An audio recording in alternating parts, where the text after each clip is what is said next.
नमस्कार किसान भाइयों। मैं डॉक्टर राधाकृष्ण इजी सॉल्यूशन पे आपका स्वागत है। आज बात करूंगी मैं गाय की। गाय हमारे जीवन में बहुत महत्व रखती है। जिस घर में गाय रहती थी उस घर में ना तो बीमारी आती थी, ना कलह होती थी, ना क्लेश होता था। समृद्धि बरसती थी। हमारे तो ये प्रथा रही है कि यदि हम बच्चे की शादी कर रहे, वैसे बच्चे का जन्म होता है तब भी हम ब्राह्मणों को, अपने रिश्तेदारों को गाय दान करते हैं। हमने गाय कभी जीवन में बेची नहीं। हमने न गाय बेची, न दूध बेचा, न छाछ बेची। फिर भी हम संपन्न समृद्धशाली थे। हाँ, घी बेचने का हमारा प्रचलन रहा है, क्योंकि घी 6 महीने तो संरक्षित रहता है, सुरक्षित रहता है। दूध को संरक्षित तो हम 6-7 घंटे से ज़्यादा रह नहीं सकते। अब फ्रिज आ गए हैं तो हमारे घरों में 15-15 दिन भी दूध की थैली पड़ी रहती है। लेकिन पहले जब फ्रिज नहीं थे, रेफ्रिजरेटर नहीं थे, तो हम आवश्यकता के अनुसार प्रातःकाल दूध, गाय को दूध धोते थे तो वो दूध प्रयोग लगते थे, शाम को धोते थे, दूध निकालते थे तो उसको सुबह तक प्रयोग करते थे। दूध का, सुबह का दूध तो दही जमाने के काम में आता था। दही से फिर मध के मक्खन निकाला जाता था, घी निकाला जाता, और यही घी हमारे भोजन का प्रमुख अंग भी होता था। हमारे यहाँ कभी रिफाइंड तेल की आवश्यकता अनुभव नहीं हुई। कभी हमने पाम ऑयल का प्रयोग नहीं किया, सनफ्लावर ऑयल का प्रयोग नहीं किया। हमने तो देसी घी का प्रयोग किया, या फिर आवश्यकता के अनुसार सरसों के तेल का, नारियल के तेल का, मूंगफली के तेल का, इन्हीं का प्रयोग किया, तिल के तेल का इन्हीं का प्रयोग किया, और वो भी मौसम के अनुसार। इसीलिए हजारों हजारों साल तक हम स्वस्थ रहे, निरोगी रहे, ताकतवर भी रहे।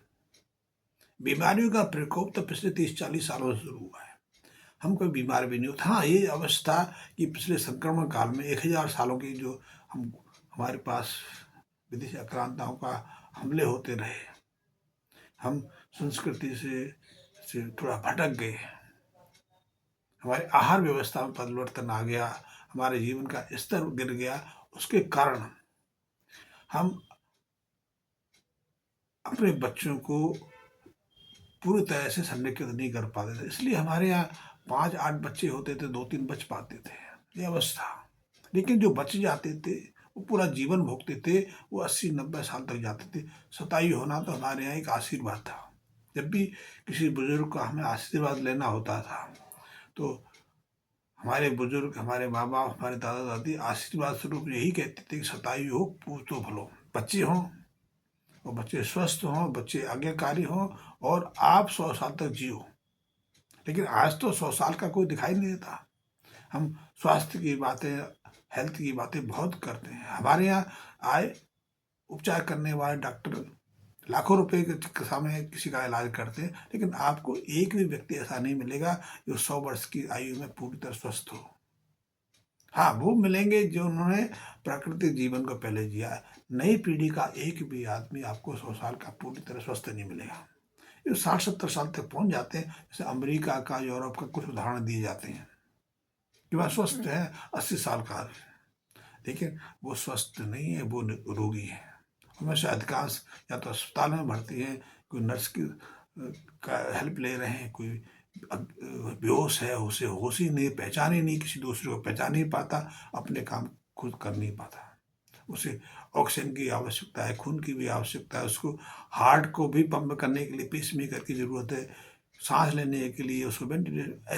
ऐसे अधिकांश लोग हैं जो किसी को पहचान नहीं पाते, जो संज्ञाहीन अवस्था में है।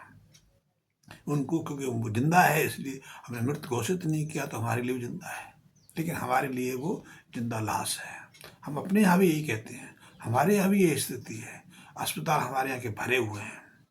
आज आपको जो फिजिशियन हैं उनके पास कम मरीज मिलते हैं, लेकिन आपको मल्टी जो हॉस्पिटल्स हैं वहाँ आपको एक भी बेड सहजता से नहीं मिले। जितना बड़ा अस्पताल उतनी बड़ी बुकिंग, वहाँ तो सिफारिश से आपको बेड मिलते हैं। तो मैं कह रहा हूँ कि गाय हमारे लिए स्वास्थ्य की, समृद्धि की और प्रसन्नता की प्रतीक होती थी। हमने गाय के बेची नहीं, लेकिन फिर भी समृद्धि थी। इसीलिए हमारे यहाँ तो गाय को धनों में स्थान दिया गया है। गौधन गजधन बाजधन।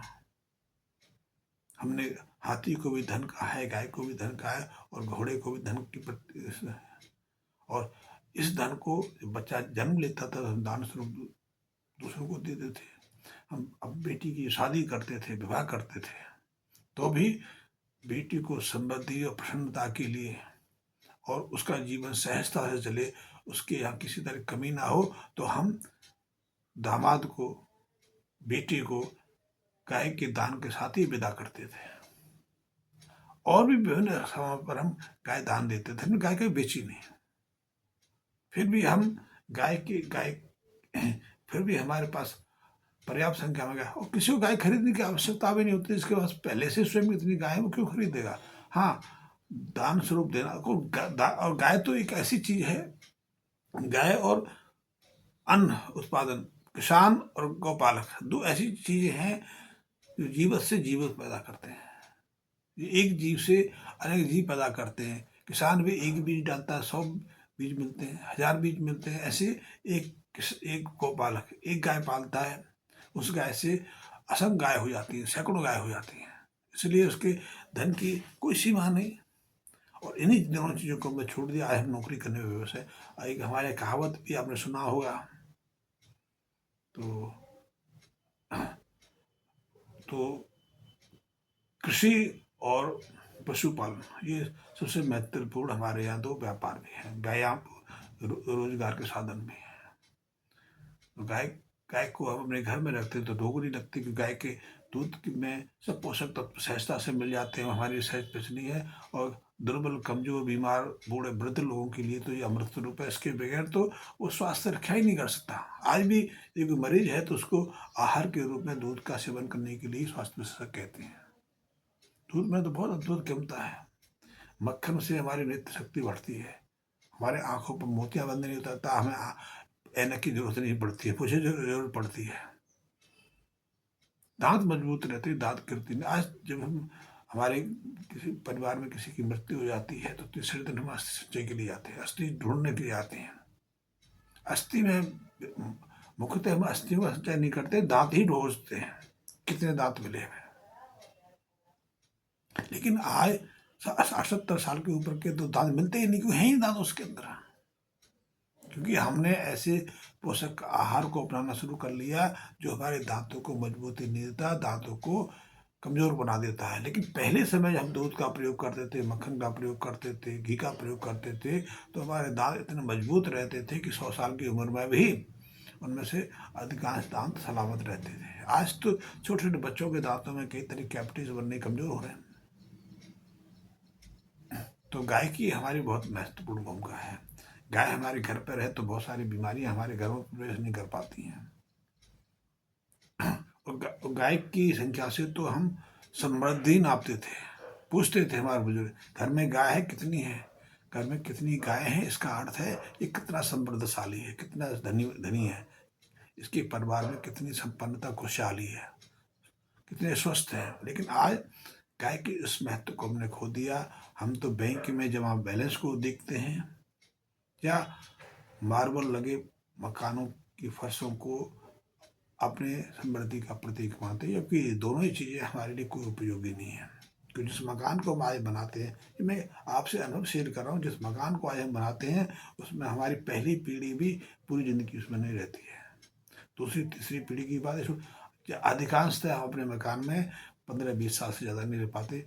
बहुत मकान तो बनते बनते ही बिक जाते हैं, तो 1 आध साल 2 साल के बाद बेच दिए जाते हैं।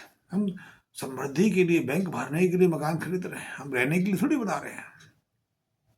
तो गाय हमारे लिए बहुत महत्वपूर्ण है। आज बात में ही चर्चा कर समाप्त करूंगा। धन्यवाद मित्रों।